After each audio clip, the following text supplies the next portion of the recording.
What's up, fans? Welcome back to my channel. And finally, today's day. Actually, I wanted to review this, guys, on the day when they finally came out on HBO Max, but since, well, it was Christmas yesterday, and well, around Christmas it gets pretty hectic around my house, so yeah, I just wanted to do this video today and put out the review for you guys as a late Christmas gift. But yeah, today's finally the day. So today I'm gonna finally, for now, conclude my DCEU film reviews with Wonder Woman 1984. Coming up right now. Hope you guys enjoy the show. All right, quiet on set. Scene one, take one. Action.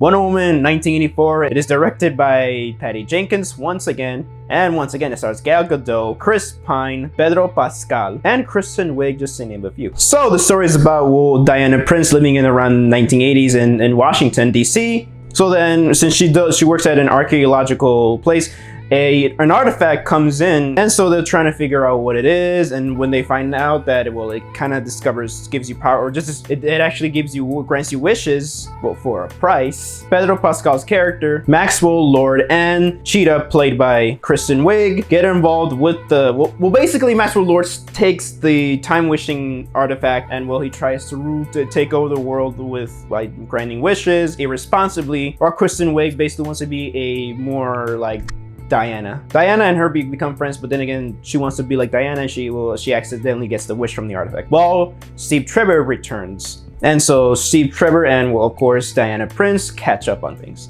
I'm not gonna give anything away with Steve Trevor's return, so let's get on with the review. And that's actually my bad story explanation, but that's just how the plot is. Pretty crazy when you think when you actually compare to the first one. So I like to keep this quick and spoiler free as I can. So let's just get on, well, with what I really enjoyed. Of course, once again, Gal Gadot steals the show in my opinion, and actually I really love her character arc in this movie. It's sad, but yet there's actually more added character development for her, just like in the first one. The first one was more of an origin story of her becoming Wonder Woman, and here it takes another lesson on her. And just stop clinging on to the past and embrace and just look more forward into the future as Wonder Woman. Well, I think that's what I remember from the movie.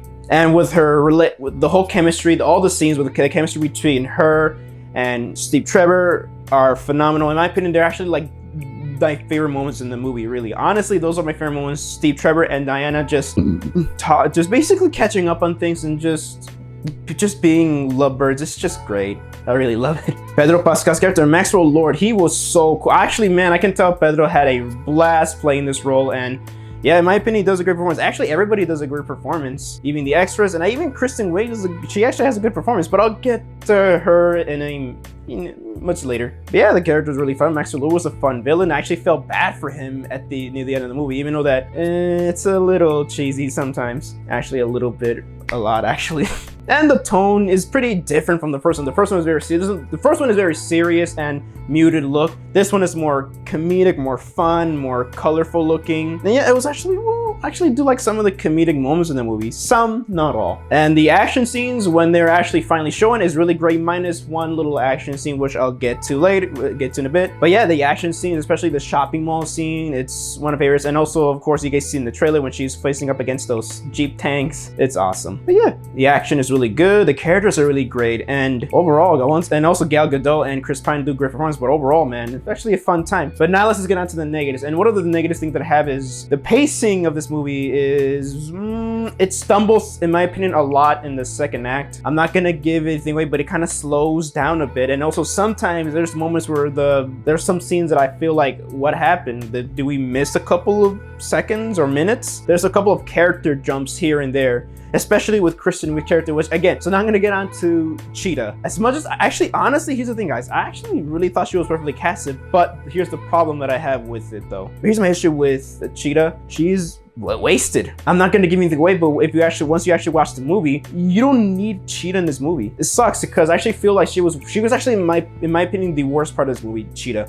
You don't need her, and also she plays this one stereotypical geeky, misunderstood character, which I'm like, brings me back to Batman Forever. You know, Jim Carrey playing geeky Riddler. Yeah, I get that cartoonish vibe from her, which I understand what, because Patty Jenkins also co-wrote, or she actually wrote the script here. I get what she was trying to do, but I don't know, man. It just didn't work here for me, really. In my opinion, I just really actually felt this. I was disappointed with Cheetah. I thought the casting was perfect. The problem is that they just wasted the character. I actually really dug into Kristen Wiig's performance. The problem is that once the whole film just ends, I'm like, why do you need Cheetah? Why did you need Cheetah in this movie? If you just only had Maxwell Lord in this movie, this film will be fine, but Cheetah was just wasted. And also, remember like how I said that I had one action scene problem? Well, it's a fight between Wonder Woman and Cheetah. It had decent martial arts looking action, but honestly, I didn't care. I kind of didn't really care for it. I don't know why. It was kind of underwhelming, the final confrontation with Cheetah and Wonder Woman. I don't know. Not all, but some of the CGI is pretty much ass. Especially, of course, everybody's talked about it, and yeah, I have to agree that a lot of the scenes where Diana is running looks like ass.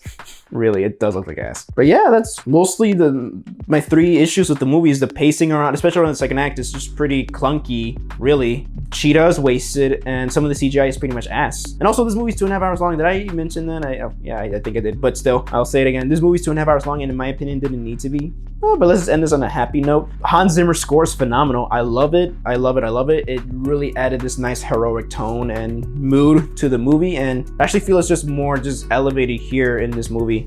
So, aside from my jumbled up mess that I just explained to you guys in my review, my overall thoughts is this. I actually think this movie is good. I'm one of those people that actually thinks this movie is good, but not great. So I'm actually struggling what rating I'd give. But then again, honestly, at the end of the day, ratings don't really matter to me. I just give it just a little estimate in case, just for fun. I just mostly give ratings for fun. But since I really love the first movie, I actually think it's a masterpiece. Since I gave the first one, Wonder Woman movie, a perfect 5 out of 5, I'll probably give this one like a 3.5 or a 4. Yeah, like a 4 out of 5. I actually think it's good, or just good. Yeah, like 4 out of 5. It's not as good as the original, but I actually still think it's good. Not great. Well, for me to 4 out of 5, it can also mean great, but also mean good. So yeah, but here it's just good.